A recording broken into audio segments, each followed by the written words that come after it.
Sud Radio, au cœur de la mêlée, François Trio.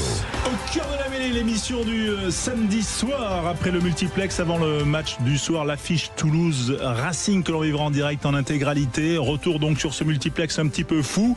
Le succès sur le fil de Clermont, le succès étriqué de Bayonne, le large succès bonifié de Toulon ou encore le succès sans saveur de Castres. Vous saurez tout avec Jean-Baptiste Elissalde, avec Philippe Spanghero, nos consultants Sud Radio, avec vous au 0826 300 300. Toute l'équipe Sud Radio est là. Cyprien Bétou, Quentin Cabanis, Quentin Barbaza, bien sûr. C'est parti pour 1h 100% rugby.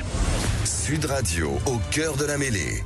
Oui, je citais, bonsoir à tous, je citais bien sûr les consultants, l'équipe et les invités. 19h15, Lenny Nouchi, le capitaine, ou en tout cas le leader de Montpellier, auteur d'une super performance aujourd'hui, puisque Montpellier a battu l'UBB 28-24. Et puis également, on se projettera sur le match du soir, Toulouse Racing, avec Jérôme Filleul, l'un des grands anciens, numéro 9. Voilà, et puis notre numéro 9 à nous, c'est Jean-Baptiste Elissalde. Bonsoir JB. Salut tout le monde. En forme, t'as passé un bon multi, t'as fait le bon choix du match, là, j'ai l'impression. Bien cité. Non, mais il y a des enseignements, sur, notamment sur Perpignan. Salut Philippe Spanghero. Salut messieurs. Ouais, et bonsoir et bienvenue bien sûr. Tiens, Philippe, on commence avec toi. Le match, la perf que tu retiens de ce multi Sud Radio.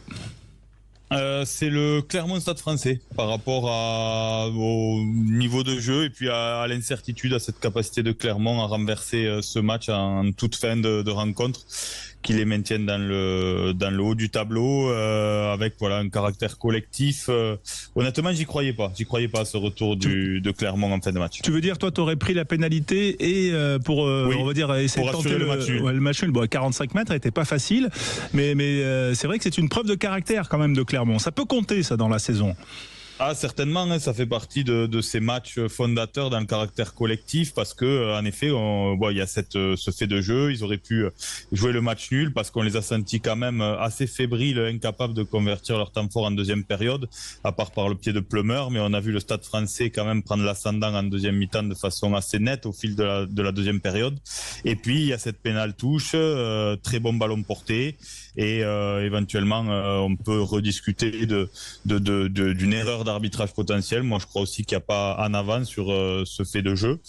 Et cet essai en bout de ligne, donc qui permet à Clermont quand même de trouver une bouffée d'oxygène importante. C'était un match important et ils ont su aller le chercher. Ouais, Jean-Baptiste Elissalde, ça, c'est limite un peu miraculeux. Bon, j'imagine que tu ne regardais que Castres, Perpignan, mais à un moment, vu la qualité, tu as dû quand même un peu avoir les yeux qui devaient regarder d'autres matchs. Hein. C'est humain. Sur le grand écran, j'avais Perpignan-Castres, comme on me l'a demandé gentiment. Et sur le petit écran, j'avais le reste sur le petit écran. Alors, c'est rassurant sur le résultat et sur ce que tu as dit, Philippe, sur la dernière minute avec cette envie d'aller chercher la victoire. Mais ça l'est pas trop quand même sur la profondeur de leur effectif. Quand le Stade Français a fait rentrer son armada, ils avaient fait un gros banc. La mêlée a commencé à souffrir. L'équipe de Montferrand a beaucoup reculé. Et alors je me mets du côté du Rios, il doit être satisfait en effet de l'état d'esprit du groupe d'aller chercher cette victoire. Mais ça doit quand même bouillonner à l'intérieur pour savoir comment ils vont pouvoir s'en sortir pour être un peu plus constant sur la durée d'un match. Là, c'est passé limite, on va dire. Ouais, parce qu'ils menaient 17-3, ils se font prendre un essai 17-10, et c'est à la mi-temps, puis ensuite ils perdent un petit peu le fil parce que les Parisiens reviennent bien, 17 partout.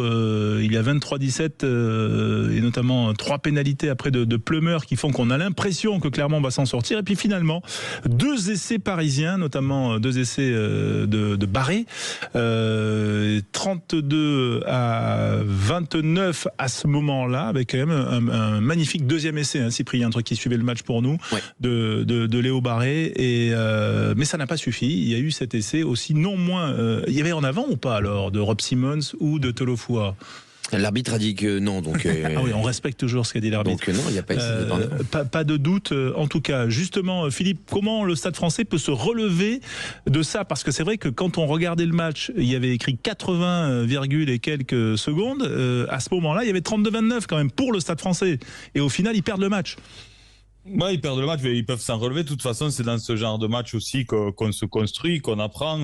En tous les cas, dans la gestion des fins de match, ils vont en tirer certainement des enseignements. Aujourd'hui, il n'y a pas péril en la demeure. Hein. Ils prennent un point de bonus important quand même qui les paie un peu des efforts consentis. Donc, il n'y a pas péril en la demeure. En tous les cas, c'est vrai que sur ces gestions de fin de match, il y a des choses à dire.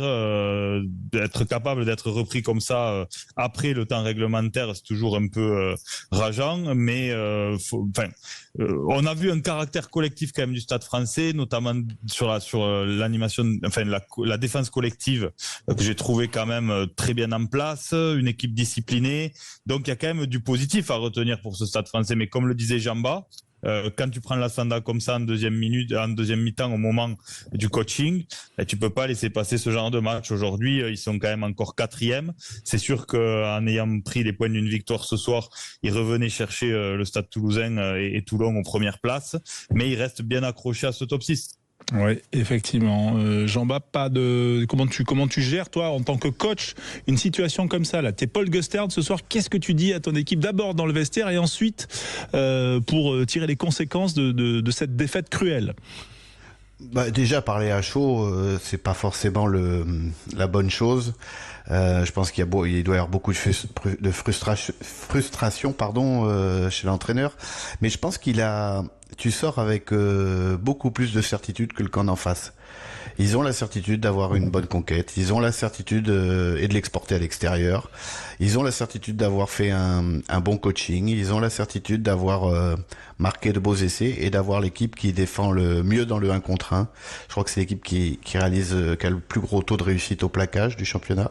Donc, quand la frustration est passée, au retour dans le bus, en regardant le match, je pense qu'il y a quand même beaucoup plus de positifs que de négatifs, même si cette dernière action est difficile à encaisser. Ouais, avec une densité devant quand même, notamment en mêlée, qui est impressionnante, hein, parce que le 32 pour faire 32-29, hein, ils sont 29-29 à un moment, ça vient d'une mêlée et d'une pénalité obtenue sur mêlée. Hein, donc c'est dire aussi les convictions que doivent avoir les Parisiens dans ce domaine.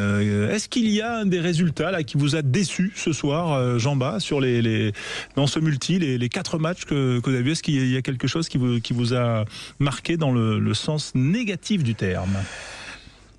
Pas négativement, donc du coup je me suis collé Castres-Perpignan, messieurs. Alors 23-7, on rappelle le score, 23-7. Bon, pour Castres, 7-7 à la mi-temps. avec une interception à la 81e de Castres. Donc c'était pas fameux, mais c'est des matchs qu'il faut gagner. Castres devait absolument l'emporter pour valider sa victoire à La Rochelle. Donc je vais pas parler d'eux. Ils ont fait ce qu'ils avaient à faire dans un match difficile avec un terrain très humide, mais on commence à s'apercevoir de la mutation de Perpignan avec l'arrivée de Laurent Labitte. Alors pour l'instant c'est très brouillon, notamment dans leur dépossession. Laurent est très friand de ça. Je crois qu'ils ont tapé aujourd'hui plus de 30 coups de pied. Alors un peu maladroitement, c'est vrai, mais le peu de fois où ils l'ont bien fait, ils ont réussi à se créer quelques occasions, notamment le premier essai qui est bien amené.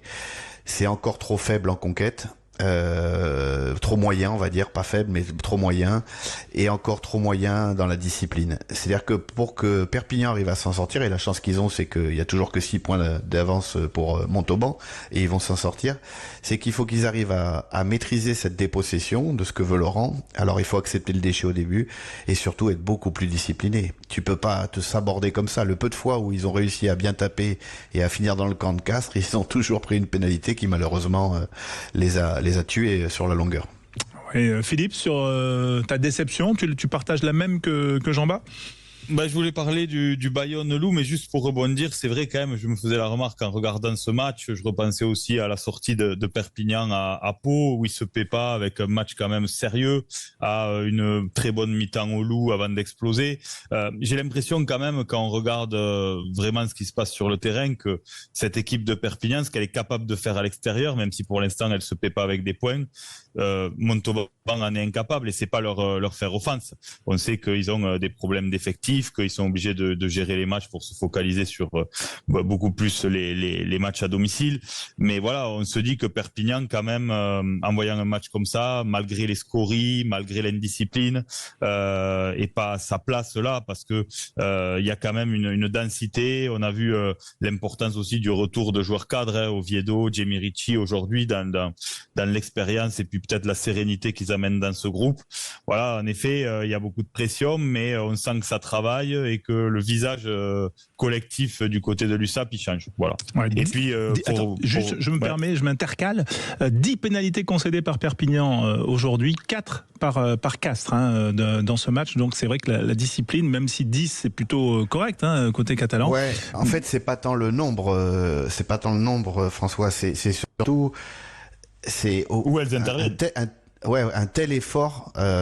Alors quand tu commences à faire la possession, tu as beaucoup de déchets. Le jeu au pied en première mi-temps, il est pas bon. On sent qu'ils ont envie de le faire, mais ils le font pas très bien pour l'instant. Mais et le peu de fois où ils l'ont bien fait, ils sont arrivés dans le camp adverse, ils les ont chassés, et là il y a eu des fautes, mais d'une grossièreté incroyable, qui les a ramenés dans l'entrejeu et suivi d'une deuxième, etc. C'est pas le nombre, c'est surtout l'endroit où elles ont été faites. Oui, Bayonne-Loup, donc c'était juste le petit coup de projecteur de Philippe avant de recevoir notre premier invité, Lenny Nouchi, dans un instant. Ouais, le Bayonne-Loup, parce que c'est vrai que on sait que les Bayonnais sont quand même assez intraitables à domicile. Alors hors export en terre espagnole, mais une série de 20 victoires à domicile. Et aujourd'hui, on a senti une équipe assez fébrile, prenable par cette équipe du Loup qui a bien pris le match, qui malheureusement a perdu beaucoup trop de munitions en conquête. Je crois 6 ou 7 ballons perdus en touche, notamment avec cette dernière cartouche qu'ils ont eu à tirer. Ils font le plus dur dans leur camp, ils récupèrent une pénalité et puis ils ont une touche intéressante à jouer dans le camp de Bayonne et ils la perdent. Donc voilà, les Bayonnais sont pas passés loin de la correctionnelle aujourd'hui et c'est rare de les sentir si peu sereins à domicile.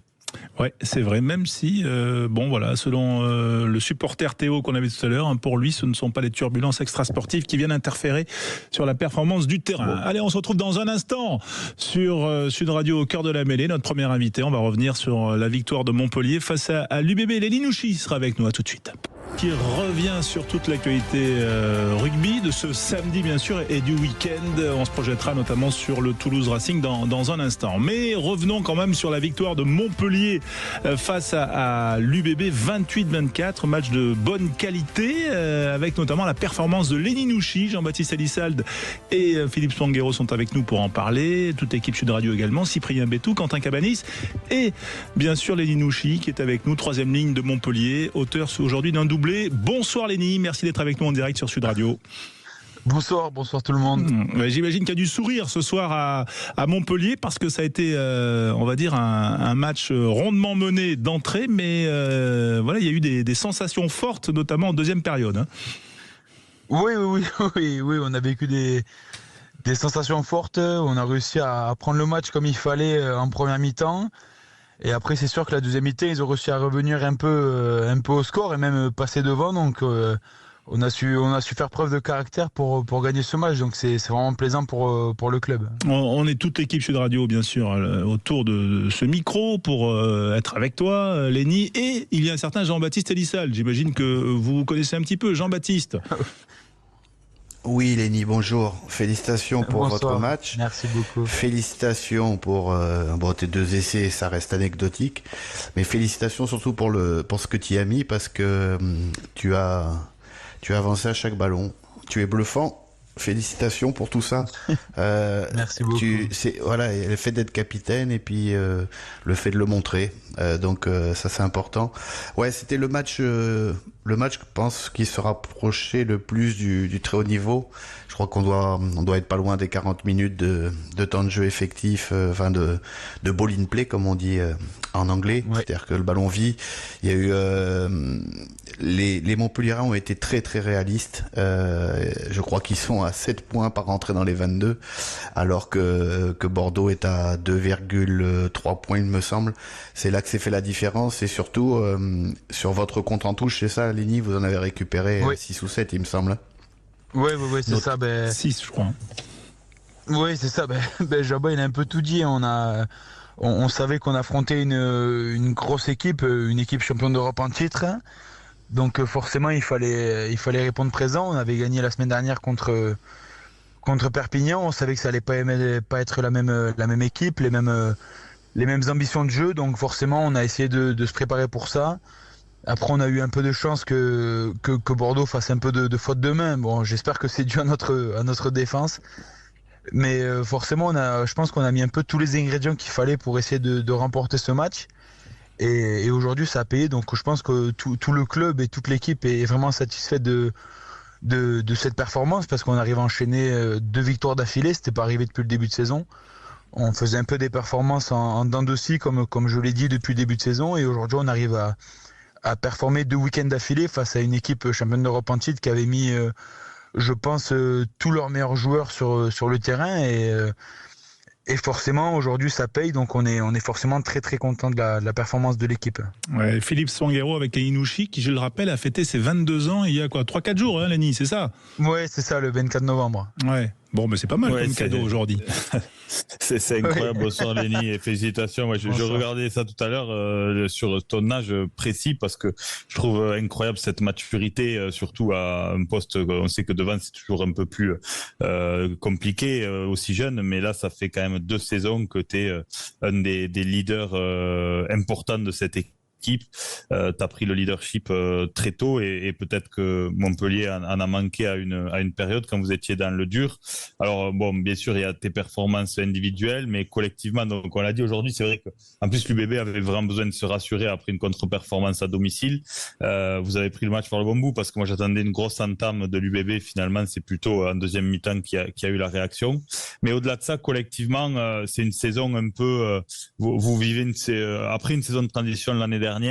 Ma question, c'est de savoir s'il y avait des objectifs clairs et une vision claire par rapport à ce que vous avez vécu la saison dernière cette année et un objectif très précis en termes d'attente sportive et de classement. Bon, je vais essayer de répondre point par point. Moi, j'ai essayé de prendre. Oui, on m'a donné un peu le rôle de leader il y a 1 an maintenant avec Patrice Colazo. Mais j'avais eu la chance Jamba, il a côtoyé pas mal de temps de côtoyer Zach Mercer en tant que 3e ligne centre, où j'ai énormément appris à ses côtés parce que c'était un joueur fabuleux, c'était un joueur sur le terrain qui était incroyable. Donc j'ai vraiment essayé de m'inspirer de lui rugbystiquement pour évoluer personnellement. Et aujourd'hui, les objectifs, ils ont été annoncés par le staff et un peu par tous les joueurs qu'on visait le top 6 et je pense qu'on n'avait pas d'autre solution de viser le top 6 vu les moyens qui ont été déployés par le club et pour recruter les joueurs qu'il fallait. Donc aujourd'hui, nos objectifs, ils ont été clairs dès le début de saison, ils sont toujours clairs. Malgré nos performances un peu en dents de scie, on vise toujours le top 6 et je pense qu'on peut avancer, que comme ça, qu'en visant des objectifs hauts, en espérant se qualifier pour le top 6 et vivre ce qu'on aimerait vivre, c'est-à-dire des phases finales, quoi. Ouais, on vous le souhaite en tout cas. Cyprien Bétou avec Lenny Nouchi, notre invité dans Au cœur de la mêlée sur Sud Radio. Bonsoir Lenny, déjà bravo, parce que, alors anecdotique pour Jamba, 2 essais, moi j'aimerais bien marquer 2 essais comme ça dans un tel match, surtout après. Je marque pas souvent. Surtout après une percée au début de la rencontre sur ton premier essai où tu as traversé le terrain. Ton coach, Johan Codulot, en conférence de presse, a dit ce soir que tu mérites de porter le maillot bleu. T'es appelé depuis maintenant quelques rassemblements dans les 42. Qu'est-ce que, selon toi, il te manque pour franchir le cap et porter enfin et avoir cette première sélection? Il a eu des sélections en Argentine. Hein. Oui, pardon, mais je veux dire, confirmer et jouer les matchs, par exemple un match du tournoi destination prochainement. Oui, déjà ce qui me manque c'est de la régularité parce que l'année dernière au mois de novembre j'étais pas performant du tout. Donc déjà ça c'est à prendre en compte et sur cette tournée je pense que j'avais fait les choses pour être appelé, pour potentiellement pouvoir jouer, mais malheureusement je me suis blessé. Donc déjà essayer d'avoir de la régularité sur mes performances, essayer d'enchaîner les matchs comme il le faut. Et maintenant que je sors des performances comme j'essaie de faire au maximum, d'aider l'équipe et de montrer que je peux jouer avec l'équipe de France et une fois que j'ai la chance, essayer de la saisir au maximum pour performer, pour aider le club, aider l'équipe dans laquelle je joue et montrer que je mérite ma place. Tu sens que t'es pas loin là ? Là, je sens que je suis pas loin. La question ne se pose pas à moi. Moi, je fais le maximum. Oui. On va la poser à Jean-Bas quand même. Voilà. Aujourd'hui, force est de constater sur le match de cet après-midi que oui. Lenny, je le connais bien, je l'ai vu tout jeune. Il a des qualités athlétiques incroyables, il a des qualités rugbystiques incroyables. On le voit même glisser quelques pieds droits et quelques pieds gauches sur le terrain, comme Zach Mercer. Je pense qu'il peut être bien meilleur que Zach Mercer parce qu'il est plus rude. Il est plus costaud. Et en effet, il le dit très bien et il analyse très bien ses performances. Il y a que la régularité. Mais à l'image de l'équipe, je pense que si l'équipe prend régularité, Lenny au milieu de tout ça, va monter à Marcoussis et se rapprocher très vite d'une place avec les Bleus. Mais il y a du monde à son poste. Oui, c'est clair. Et oui, voilà. Donc, on connaît ton talent. C'est vrai que, d'ailleurs, je ne sais plus quel match, mais à Montpellier, tu avais notamment usé de ton pied gauche, il me semble, ou un peu comme un rat de terre ou un recentrage. Contre La Rochelle. Voilà, contre La Rochelle. Voilà, tout à fait. Et on avait pu apprécier. Il y a quand même ton papa qui est, j'imagine, un peu dans la boucle. Comment ça se passe un après-match quand ça s'est passé comme aujourd'hui, là il y a des briefs avec ton père tout de suite. Comment ça se passe ? Oui, j'ai eu un peu de chance parce qu'il m'avait gardé la surprise et aujourd'hui ils avaient fait venir pas mal d'anciens joueurs du club pour ce match. Et j'ai mangé avec lui hier soir et à 14h je l'ai retrouvé dans le vestiaire pour nous souhaiter un bon match. Donc c'était assez émouvant pour moi personnellement parce que on a un lien assez particulier avec mon père, donc c'était assez émouvant. Et non, après le match bien sûr on en discute, mais voilà, lui, juste ce qu'il me dit, c'est qu'il est heureux que je prenne du plaisir sur le terrain et que je sois heureux quand je joue au rugby. Donc, bien sûr, après, dans la semaine, on débriefe le match comme il faut. Il me dit ce qu'il faut que j'améliore. Mais c'est vrai qu'aujourd'hui, c'était assez particulier parce que je l'ai vu avant le match, je l'ai vu pendant le match, après le match. Tu l'as trop vu, quoi. Ouais, non, je l'ai pas trop vu. Je le vois jamais assez trop, mais oui, c'était assez particulier. J'étais très heureux qu'il soit avec moi au bord du terrain. Et bien sûr, après les matchs, on en parle comme un père qui discute du match avec son fils. Mais lui, il a la chance d'avoir pas mal d'expérience en termes de rugby. Bon, il a pas trop touché de ballon quand il jouait au rugby, mais en tout cas, il connaît le rugby. Donc, c'est appréciable de discuter des matchs avec lui. Voilà, Samuel Nouchi, ancienne deuxième ligne, quand même, rappelons-le, et qui avait lui aussi évolué donc à Montpellier il y a une vingtaine d'années environ et qui a fait une très belle carrière. Voilà, pour la finir à Béziers où toi tu as commencé. Jean-Bas, Philippe, peut-être dernière petite question avant de libérer Lenny. Philippe, peut-être pour Lenny. Alors non, pas de question, mais simplement, je crois qu'on a tout dit, mais c'est vrai que je trouve ça bien d'être aussi ambitieux parce que c'est vrai qu'après une saison, encore une fois, je le répète, qui était, je pense, une saison de transition et puis de philosophie aussi, un changement de philosophie dans le club. Ça me fait un peu penser à ce qui se passe au Racing. On revient à une volonté de formation locale beaucoup plus forte et sapée. Je trouve que voilà, afficher comme ça et affirmer cette volonté d'être dans le top 6 et de le faire aussi clairement, je trouve que c'est ambitieux et c'est bien. Ouais, et au vu du match aujourd'hui, c'est complètement envisageable. Merci Lenny d'avoir été avec nous sur Sud Radio. Merci à vous. Et bonne soirée. Voilà, bien sûr à Montpellier où ce soir ça doit rigoler et ça fait du bien. 2 victoires enchaînées. C'est la première fois cette saison et peut-être qu'il y en a d'autres qui vont suivre. Voilà. Merci Lenny Nouchi. À bientôt sur Sud Radio. Merci à vous. Et donc à bientôt en bleu. Hein. On a pris rendez-vous là ce soir. Allez. J'espère. Il a déjà le maillot bleu. C'est vrai, champion du monde, on le rappelle, et capitaine des champions du monde en 2023, en moins de 20 ans. Allez, dans un instant, on va continuer bien sûr à parler de rugby, non pas à débriefer, mais peut-être à se projeter sur la soirée et ce Toulouse Racing notamment. Restez avec nous, on est ensemble, à tout de suite. Sud Radio, au cœur de la mêlée, François Trio. Au cœur de la mêlée, avec vous bien sûr au 0826 300 300, notre équipe, Jean-Baptiste Elissel, Philippe Spanghero bien sûr, et puis Cyprien Bétou, Quentin Cabanis, toute l'équipe Sud Radio. Tiens Cyprien, avant de continuer, peut-être les places pour Toulouse Sharks, parce que tu as des cadeaux toi. Évidemment, j'ai des petits cadeaux pour les auditeurs de Sud Radio. C'est le moment de jouer, de gagner vos places pour la première journée de la Champions Cup. Sud Radio vous offre vos places pour le match Stade Toulousain Sharks, coup d'envoi dimanche 7 décembre à 16h15. Envoyez dès maintenant Sud au 7 20 18 par SMS pour vous inscrire au tirage au sort. Envoyez donc Sud SUD au 7 20 18. Bonne chance à vous.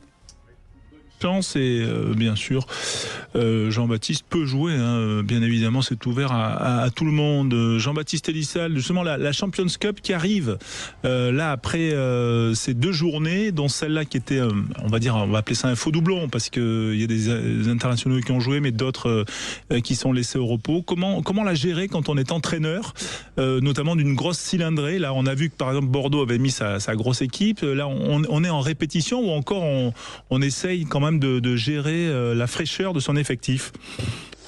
Mais comme tu l'as dit, il y a deux sortes d'équipes, hein. Les grosses cylindrées qui vont jouer cette compétition à fond, mais qui arrivent 3 semaines après les matchs internationaux. Donc il y a des vacances à donner, du repos en fonction des temps de jeu, ce qui est le cas pour Bordeaux et pour Toulouse. Et puis après il y a le reste. On parlait de Bayonne tout à l'heure. Bayonne va faire, sans faire des impasses bien évidemment, mais va faire énormément tourner son effectif pour reposer les mecs qui ont beaucoup joué. Et puis s'ils perdent, c'est pas forcément très grave. Ça va être le cas pour beaucoup d'équipes comme ça. Je pense qu'aujourd'hui vont la jouer à fond. Toulouse, Bordeaux, et puis je suis pas sûr du reste. Ouais. Non mais c'est intéressant ça, Philippe. Tu crois que déjà on choisit, on sélectionne. Ça veut dire que là, l'Aviron Bayonnais qui joue les Stormers et qui va ouvrir le bal pour les Français, ça sera vendredi soir. Ou Clermont qui va au Saracens, ils vont pas le jouer à fond. Jean-Bas, et je pose la question à Philippe. Je suis plutôt d'accord avec Jamba et c'est toujours le problème et le déséquilibre. On a vu des impasses même d'équipes en phase finale la saison dernière. Je me souviens qu'on avait eu le débat parce que en fait dans les différentes cultures de championnat domestique, cette compétition elle pèse plus ou moins lourd et je le répète malheureusement et j'en reviens toujours à des sujets économiques. Le problème de cette compétition, c'est que elle pèse trop peu, elle est trop peu significative dans l'économie des clubs. Alors bien sûr, il y a des clubs qui ont une histoire avec cette compétition et qui font de belles affluences les jours de match et qui s'en servent et qui le monétisent comme une grosse affiche de top 14. Mais à côté de ça, en fait, la performance dans cette compétition, à partir du moment où vous passez les poules, elle est trop peu payée par la compétition, par le PCR.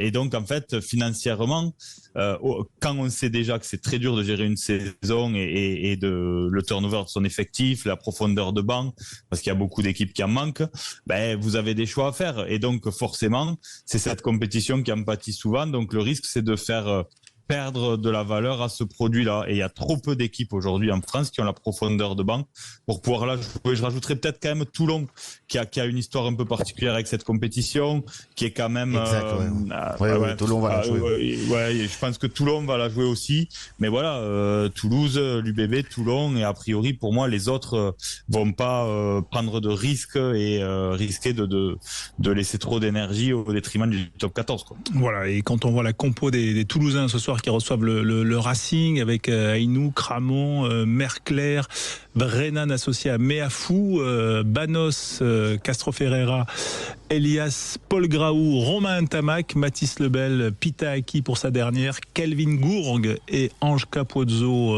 à l'aile droite, voilà, et Mathias Rénu à l'arrière. C'est un mix un petit peu, c'est ce qu'on peut dire, et Antoine Dupont qui est sur le banc et qui fait son retour. C'est un mix, Jean-Baptiste, t'es d'accord? Oui, en fait, avec Toulouse, c'est toujours des mix plus quand même, hein, parce que moi, je m'amuse tous les samedis soirs ou les dimanches soirs à faire l'équipe qui est dans les tribunes. Et en fait, elle concurrence souvent celle qui est sur le terrain. C'est la grande force du Stade Toulousain. C'est pour ça que peuvent se permettre de jouer tous les tableaux à bloc. La semaine dernière, avec une équipe remaniée, entre guillemets, et quelques jeunes sur le banc, c'est 50 points à Montauban sans trop forcer, un match d'entraînement. Voilà, on fait redémarrer quelques mecs qu'on a perdu de vue un petit peu, Castro Ferrara qui revient dans le truc, voilà, c'est pas forcément qu'ils démarreront, mais Willy s'est blessé, Kinghorn revient de tournée, etc. Donc Ramos au frigo. Et donc Toulouse sera au rendez-vous, Bordeaux aussi certainement, Toulon bien évidemment. Mais moi je pense surtout à ceux du reste. C'est pas qu'ils vont lâcher le reste. C'est que ils vont pas y mettre Bayonne, comment voulez-vous, ils vont pas y mettre leur demi-mêlée, ils en ont plus qu'un je crois de valide. Ouais. Donc tu vois, c'est et puis comme le dit Philippe, il y a le côté économique mais il y a le côté sportif, ça use, c'est des déplacements durs, c'est des matchs qui se jouent avec un gros rythme. Voilà, je pense que malheureusement elle a perdu de sa superbe en plus avec les Sud-Africains, tout ça, ces voyages, ces trucs, ces poules. Cette Coupe d'Europe, moi, me laisse un peu sur ma faim. Oui, ça te laisse sur ta faim, effectivement, mais ça sera bien sûr à suivre. Jérôme Filleul est avec nous, il nous rejoint, l'ancien demi-de-mêlée du Stade Toulousain et du Racing notamment. Voilà, il y a eu le Stade Français entre-temps, notamment un titre il y a 10 ans. Et on est ravis de l'avoir avec nous, c'est notre grand témoin ce soir. Salut Jérôme et bienvenue sur l'antenne de Sud Radio. Salut François, salut à tous. Ouais. Salut JB, ça fait plaisir de t'entendre. Adieu ma belette. Voilà, c'est les... Ma petite vérole. Ce sont les amitiés entre demi-de-mêlée. Il y a quand même un rapport particulier entre demi-de-mêlée. C'est une confrérie à part, Jérôme. Bah ouais, la confrérie, déjà, c'est toujours un peu à part. T'as la confrérie des piliers, des talonneurs, mais celle des demi-mêlées, elle est vraiment différente. Tu sais, c'est quelque chose de vraiment à part. Il n'y a que nous qui pouvons nous comprendre. Donc, si tu veux, voilà, ça fait plaisir d'entendre JB. Et puis, en plus, on a passé quand même pas mal de temps ensemble. Étant jeune dans les chambres, hein, on s'est retrouvés après concurrents avec Toulouse et La Rochelle. Hein, donc voilà, c'est un garçon avec qui j'ai passé de bons moments sur le terrain et à jouer également. Voilà, ouais, Jean-Baptiste, une petite anecdote voilà, peut-être avec Jérôme Filleul, une petite anecdote de demi-mêlée qu'on peut raconter, mais que nos auditeurs amateurs de rugby veulent entendre sur Sud Radio. Déjà, c'est des anecdotes souvent en dessous d'1m75. Ouais, quand t'es un peu plus grand que ça, tu peux pas tout comprendre. Non, mais avec Jérôme, on a passé vraiment des bons moments. Ouais. Sur le terrain, alors on a toujours été plutôt face à face. Je me souviens de cette fameuse cuillère à Bordeaux, là, sur Florian Fritz. C'est incroyable. On venait de les battre en Coupe d'Europe. Bon, enfin, après, 2005, 2005. Ouais. Non, mais c'est bien d'en parler parce que les plus jeunes qui nous écoutent, il y a ceux qui l'ont vécu jeunes et qui se le remémorent, et puis il y a ceux qui ne l'ont pas vu et que vous pouvez faire partager. Vas-y, Jean-Baptiste. Ouais, c'est tout un cinéma parce que une semaine avant, je crois qu'on les joue en finale à Édimbourg, qu'on est champion d'Europe, et puis une semaine après, c'est la demi-finale du championnat de France à Bordeaux, il me semble. Ils font un bon début de match et c'est le Stade Français qui est multi-gaillard, là, hein, ceux qu'on arrivait pas beaucoup à bouger, même avec Toulouse. Mais sur ce match-là, on n'est pas loin et Florian Fritz à la 75e minute, je crois, fin du match, je sais pas.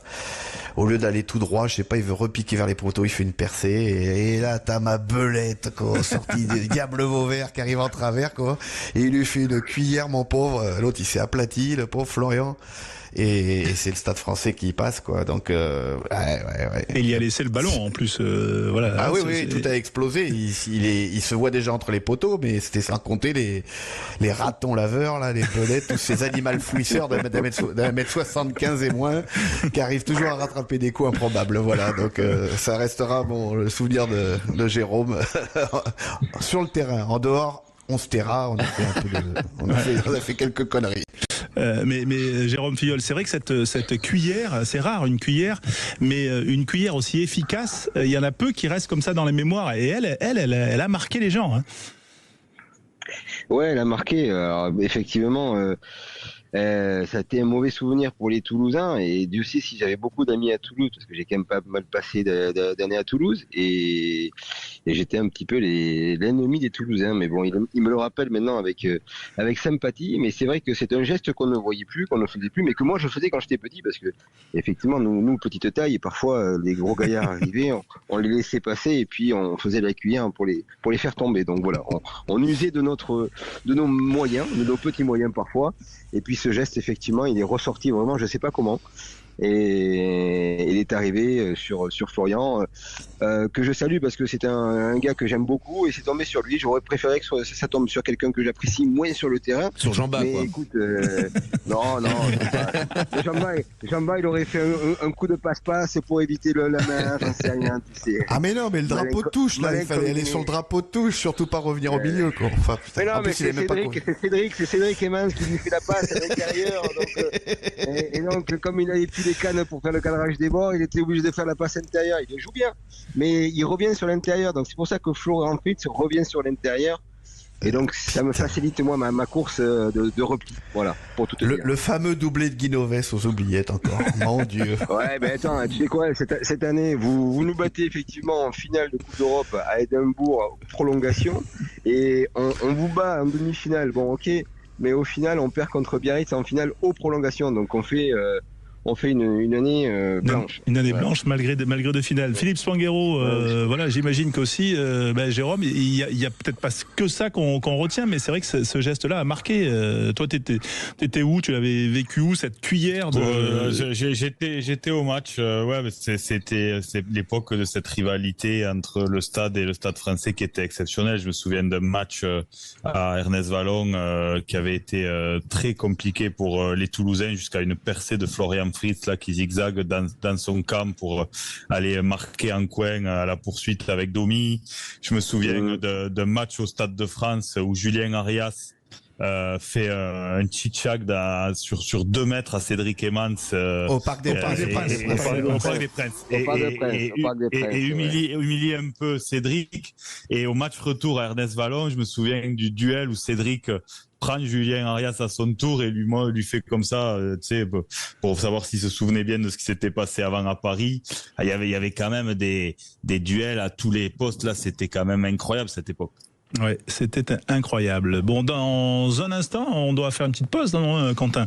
Jérôme, tu restes là, hein, tu nous quittes pas. Dans un instant, on va parler un petit peu plus précisément du match du soir, Toulouse Racing, et du retour, même s'il n'est que remplaçant ce soir, mais d'un certain Antoine Dupont, un numéro 9. Il est en dessous d'1m75 ou pas? Oui, 1m74 normalement. Voilà, donc il fait partie de la confrérie. Il est de la confrérie, il est dans les gabarits. Allez, Animal fouisseur. Allez, à tout de suite sur Sud Radio. Sud Radio, au cœur de la mêlée, François Trio. Au cœur de la mêlée avec vous, les amateurs de rugby ce soir. Dans 1h20, le coup d'envoi du match Toulouse face au Racing, et notamment le retour d'un numéro 9. Et quel numéro 9? Le meilleur joueur du monde, Antoine Dupont, qui fera son retour. Il est sur le banc des remplaçants 9 mois après 8 mois et 21 jours, 266 jours, voilà, après sa blessure grave au ligament croisé. J'imagine que Jérôme Filleul, qui est avec nous, notre invité, Philippe Spanghero, Jean-Baptiste Elissal, j'imagine quand même que, oui, on sait que le rugby est un sport éminemment collectif, mais on ne peut que se réjouir du retour d'Antoine Dupont. Jérôme, est-ce que tu attends quoi, toi, de ce retour ce soir? Voilà, c'est forcément, on doit être un peu tendu quand on a passé autant de temps à l'infirmerie.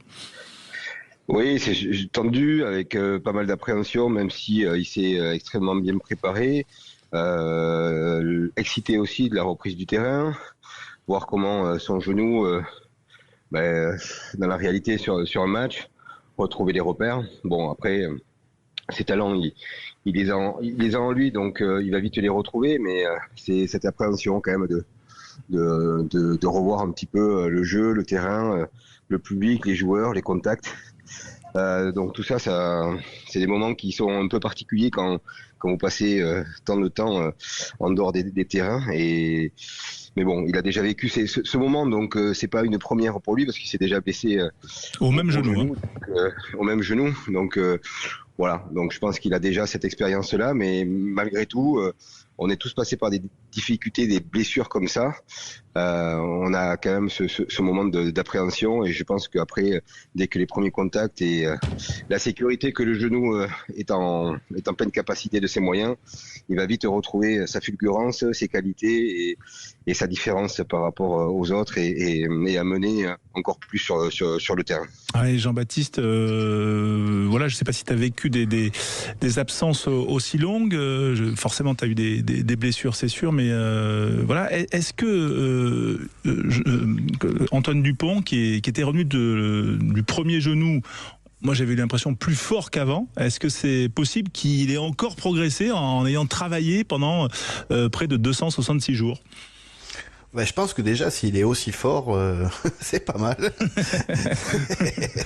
Et plus fort, pourquoi pas ? Parce que du coup, mine de rien, la blessure te permet aussi, au-delà du traumatisme, au-delà de la déception, elle te permet aussi de te ressourcer et de te refaire une santé. Vu le temps de jeu qu'ils ont aujourd'hui, les mecs, vu l'intensité des matchs, c'est souvent comme ça que tu récupères. Donc là, il a récupéré et en plus, il s'est préparé. Je pense que c'est un garçon, comme l'a dit Jérôme, son talent sera intact, sa vision du jeu sera intacte, son power, son tout ce qu'il a d'athlétique, pour moi, redeviendra comme avant. C'est surtout celles-là qui vont compter. Donc ce soir, il sera certainement, il va rentrer une vingtaine de minutes, je l'espère. Et puis la semaine prochaine, je suis pas sûr d'ailleurs qu'il démarre forcément. Il fera peut-être un peu plus, ou s'il démarre, il fera aussi une bonne soixantaine de minutes. Et puis après, tout va rentrer dans l'ordre. Voilà, c'est un garçon qui est très consciencieux, qui a une exigence sur, mais surtout en dehors du terrain, qui est incroyable. Donc je crois à son retour au moins aussi fort. Et on verra si c'est vraiment un extraterrestre. Philippe, on a la sensation que c'est évidemment le meilleur joueur français, que c'est un joueur exceptionnel, mais avec ses absences, il devient encore plus omniprésent et omnipotent dans son club et même pour le rugby français. C'est cette sensation que en n'étant pas sur les terrains, on ne voit que lui, on n'entend que lui et on a hâte juste de le retrouver. Ben oui, forcément. Et puis en plus, quand on voit que l'équipe de France fait une tournée moyenne, etc., ça rajoute au débat parce qu'on se dit, un seul être vous manque et tout est dépeuplé. C'est un peu ça qu'on a pu entendre aussi à des moments. Et donc, alors je crois à son insu, parce que c'est vrai que je pense pas que ce soit le genre de personnage à apprécier être à ce point au cœur de l'attention. Donc clairement, c'est sûr que ces absences, elles amènent de la spéculation, du débat à son sujet, et parce que quelque part on le voit, mais le sport de façon générale et le rugby en a manqué à des moments, mais on a besoin de ce genre de tête d'affiche et c'est quand même assez exceptionnel. Alors ça fait un peu rager les gens qui sont pas amoureux ou supporters du Stade Toulousain, parce que il y a eu une communication hier du top 14 de la Ligue qui avec une photo d'Antoine Dupont en disant le retour du roi ou enfin un truc comme ça. Moi j'ai trouvé ça plutôt sympa. J'ai vu aussi des commentaires pas très positifs. Donc je pense qu'il faut vite revenir au terrain parce que je suis pas sûr qu'il apprécie à ce point être au cœur de l'attention. Maintenant, il faut qu'il retrouve ses repères et que il apporte ce qu'il a apporté au Stade Toulousain. Et au-delà de ce qu'il peut apporter sportivement, c'est vrai que je pense que on mesure pas forcément, parce que c'est dur à mesurer, à quel point sa présence dans un vestiaire et sur un terrain rend les autres autour de lui meilleurs, quoi. C'est ça qui est fou. Eh ben on l'espère en tout cas. Et Jérôme Filleul, quand on est absent comme ça et qu'on est demi-mêlé, qu'est-ce qu'on vient chercher comme sensation ? On veut peut-être marcher sur le pied de son adversaire au moment où on veut retrouver ces vieux automatismes là, ces petites guéguerres avec son opposant direct quand on introduit les ballons en mêlée.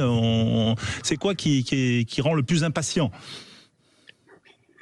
C'est de rassurer en plus, de rassurer les joueurs, de se rassurer avec des avants, de retrouver la confiance des avants. C'est ça qui est important pour un demi-mêlée. Retrouver les plans de jeu, retrouver la stratégie, et puis bien sûr reprendre la suprématie face à ton vis-à-vis quand tu reviens. C'est reprendre le terrain, reprendre aussi, grignoter le terrain sur ton adversaire direct. Mais ce qui est important, c'est avoir le regard de tes joueurs avec autant de confiance, et ça c'est important. Voilà, c'est remontrer aussi aux joueurs que tu es là, que tu es aussi efficace, que tu donnes confiance, et comme dit Philippe, Antoine, quand il revient sur le terrain ou dans les vestiaires, il rassure tellement que lui aussi ça va le rassurer de revoir le regard confiant de ses camarades, et je pense que c'est ce qu'un joueur attend de ses coéquipiers, c'est cette confiance-là, c'est d'être rassuré, même si c'est un joueur qui a beaucoup de confiance en lui. Malgré tout, on a besoin d'avoir une petite tape, un regard, un clin d'œil quand on rentre sur le terrain, parce que voilà, ça fait tellement de bien, et surtout quand on est resté si longtemps hors du jeu. On va aller à Ernest Vallon, retrouver Dorian Malvezin qui va commenter ce match pour nous en direct en intégralité. Dorian, bonsoir. Est-ce que les Toulousains sont déjà arrivés? Est-ce qu'ils sont déjà sur la pelouse? Et est-ce que Antoine Dupont, j'imagine, a dû être salué par les supporters toulousains? Salut François, salut à toutes et à tous. Je peux vous dire qu'il y a peut-être un autre homme qui a été plus salué qu'Antoine Dupont. Alors les caméras étaient braquées sur Antoine Dupont, mais les supporters ont plus acclamé Pita Aki, bien sûr, pour son dernier match sous le maillot du Stade Toulousain ce soir face au Racing 92. Il reste 4-5 joueurs encore sur la pelouse à l'instant même. Ernest Vallon, sinon tout le monde est rentré dans les vestiaires pour commencer à se changer. En tout cas, il y a une sacrée ambiance. Je peux vous garantir qu'il faudra sortir les mouchoirs car il y aura pas mal d'émotions ce soir, des émotions de pleurs par rapport au départ de Pita Aki, mais aussi des émotions de joie avec le grand retour d'Antoine Dupont. En tout cas, les équipes sont prêtes pour donner un combat incroyable ce soir à 21h. Ouais, face au Racing. C'était quoi votre petit rituel entre numéro 9, Jean-Baptiste et Jérôme, quand vous vous retrouviez sur le terrain là, au moment d'introduire les ballons là, voilà, on se chipote un peu là. Qu'est-ce que ça se tire le short, ça crèse le pied ou pas, messieurs? C'est ça la question. Non, avec Jérôme pas trop. Sincèrement, c'était plus un sourire de coquinerie que voilà, on attendait la connerie en fait. On se connaissait bien, mais non, c'était il y a j'ai jamais eu trop d'animosité. Enfin, en tout cas, entre nous deux, j'en ai pas le souvenir. Oui, non plus. Non, en tout cas, on se connaissait tellement bien qu'en tout cas, on était très vigilants l'un et l'autre. En tout cas, moi, j'étais très vigilant et je savais ce qu'il allait faire à tel moment. Donc, il y avait beaucoup de vigilance, de bienveillance, mais c'est vrai qu'on n'a jamais eu de mauvais coups l'un contre l'autre, hein, et il y avait beaucoup de respect. Mais c'est vrai que voilà, ça a été toujours très facile de jouer l'un contre l'autre, non facile de jouer contre Jean-Baptiste, mais ça n'a jamais été des empoignades entre nous. Voilà, après, on n'est pas vraiment très gaillard et puis on fait vraiment peur à personne sur le terrain, donc déjà par rapport à ça. Mais non, c'était plutôt de la vigilance de son jeu. Ouais. Jérôme, j'ai une question. On l'a vu encore aujourd'hui, Baptiste Germain s'est blessé du côté de l'Aviron Bayonnais. Toi, je crois que tu es dans la région du Pays Basque. Est-ce que une pige à Bayonne, ça t'intéresserait? Oui, j'ai postulé. J'ai envoyé mon CV. Écoute, bon, voilà. Il est un peu poussiéreux, bon, et ça va. Ouais, mais... Bon, quelques secondes. Voilà. Pour porter les plots, peut-être, éventuellement, à l'entraînement. Oui, non, c'est une passe. Un coup d'envoi furtif, tu sais. Allez, petit tour de table pour ce soir. Tiens, Toulouse Racing, Philippe, comment tu vois ce match? On a vu la compo des Toulousains plutôt mixée. Voilà, le Racing quand même qui fait plutôt bonne figure. Comment tu sens ce match? Ouais, je suis agréablement surpris par la montée en puissance du Racing, mais je vois les Toulousains, il y a beaucoup d'affect ce soir. En plus, on a parlé de Pita Aki, qui a été quand même un élément très très important de l'ère Hugo Mola, avec un poids très important dans le vestiaire. Son départ marque beaucoup le club et les joueurs. Le retour d'Antoine Dupont qui rajoute aussi à la motivation. Donc je vois pas le stade passer à côté du rendez-vous ce soir. Donc une victoire du Stade Toulousain, même assez nette. Oui, Jérôme Filleul. Ouais, je suis un peu dans la même analyse que Philippe, avec tous les éléments qu'il y a. Les joueurs, ils peuvent pas partir comme ça avec une défaite, avec un départ d'un tel joueur qu'est Pita Aki, qui a tellement donné et qui a tellement fait gagner aussi le Stade Toulousain et qui a fait tellement de bien à la ligne arrière. Et puis effectivement le retour d'Antoine va galvaniser un peu tout ça également, qui va donner encore plus de motivation à son retour et à ce que les joueurs fassent ce qu'il faut pour qu'ils puissent revenir dans les meilleures conditions sur le terrain. Et puis c'est le Stade Toulousain avec une équipe tout à fait mixte et chacun veut le montrer toujours chaque match le meilleur d'eux-mêmes. Donc même si le Racing a montré de beaux visages ces derniers temps, on est à Toulouse, à Ernest Vallon, avec tous ces éléments qu'il y a. Je pense que effectivement grosse victoire de Stade Toulousain. Plus 30 quoi. J'ai bien compris. Plus 30, c'est ce que tu penses aussi, Jean-Baptiste? Non, c'est ce qu'ils pensent eux. Moi, comme je suis nul, je vais dire plus 28. Mais je tenais à revenir sur Dupont. On parle beaucoup de Dupont. Je ferai quand même un gros clin d'œil à Graou. Le Stade Toulousain est parti avec un numéro 2,5, 2 bis, Et aujourd'hui, il a un bis. Il a fait vraiment 9 mois de très bon niveau. Et je crois que c'est dans l'absence d'Antoine, il s'est révélé. Il a été vraiment très performant. Donc sa place doit être difficile quand même, hein, même si c'est son pote. Donc voilà, j'ai un clin d'œil pour Graou et plus 25, plus 30 pour Toulouse ce soir. Merci Jérôme Filleul, merci messieurs d'avoir été avec nous. On se retrouve bien sûr dans une heure pour le coup d'envoi. Tout de suite champion avec Frédéric Brindel et Amélie Oudéa-Castéra qui est son invitée. Excellente soirée sur Sud Radio.